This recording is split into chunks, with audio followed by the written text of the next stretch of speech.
there's an old blues idea that you meet the devil at the crossroads. I always wondered why that was. I thought it through. It's a really compelling idea. It's an image that has a good narrative fit, and it sticks in your memory once you hear it. Why do you meet the devil at the crossroads at midnight?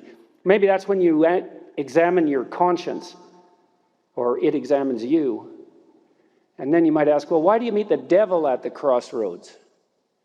And the answer is, most fundamentally, because when you come to a place in your life where you have to make a choice, and I think this is actually true of every choice we ever make, but it's more evident when the choice is more weighty, let's say, as the choices that lay themselves out now in front of you are weighty. You aim up or down. And there's always an agent of temptation at every choice point enticing you to aim down. And I've thought a lot about what aiming down means, and so I'll run through that for a bit. The spirit of temptation, it manifests itself, for example, in the story of Cain and Abel. And so Cain falls prey to temptation, and God bluntly informs him when he complains about his fate that the temptation was freely chosen and that he could have done differently and better. And Cain becomes, this is in the aftermath of the improper sacrifices that he makes. The sacrifices that he makes that are not everything they could be, they're not in the service of the highest good, that are deceptive and arrogant simultaneously, because when we make improper sacrifices, we believe in the deepest part of ourselves that we've pulled one over God. And I suggest that that's a temptation you might want to avoid, that presumption. And then you might say, well, if you're tempted to aim down, you're tempted to make improper sacrifices, you're tempted to arrogantly presume that you are going to get away from it, with it, that you're not going to be called on it.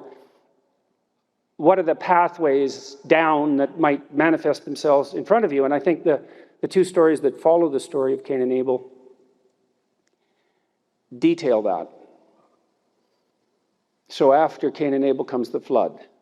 And that's no accident. The narrative placement of those stories is definitely no accident. It's unbelievably sophisticated from a literary perspective, a philosophical perspective, theological perspective, existential perspective.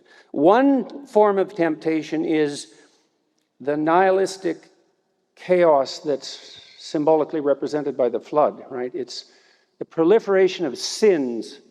And sin is a word, both its Greek and its Hebrew derivation are related to archery. So the Greek derivation, I hope I haven't got this wrong, because I know there are Greek scholars in this audience.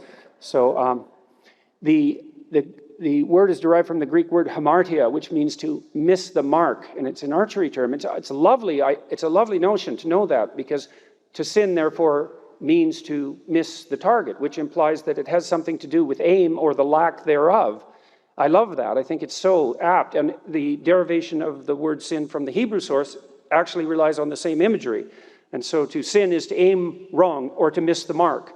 And there's a variety of ways you can miss the mark, right? Don't aim at all. That's a good one. Assume there is no such thing as aim. Assume all aims are equal. Well, you sin, you miss the mark. What can happen? Well, one way is you can descend into a kind of nihilistic hopelessness. And that's not... You can understand that. You meet people in life whose lives have been so hard. You hear their stories. They've suffered so much, and they're bitter, and they're hurt, and they're resentful. And you think, oh my God, it's no wonder you're bitter and hurt and resentful. I mean, look what you've gone through. But you also notice that their bitterness and their resentment and their hopelessness and their chaos and their anxiety, it's not helping, right? It's worsening the problem. It's not making it better. And I'm not saying that people can always resist that.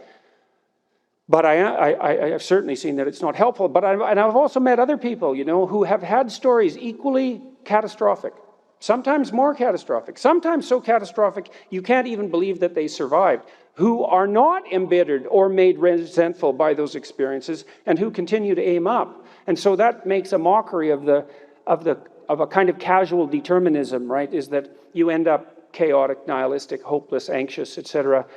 merely as a consequence of the unbearable tragedy of your life. Because if that was the case, then everyone who had a series of unbearable tragedies, which, by the way, will be almost all of us in one way or another at one time or another, would end up in that catastrophic chaos that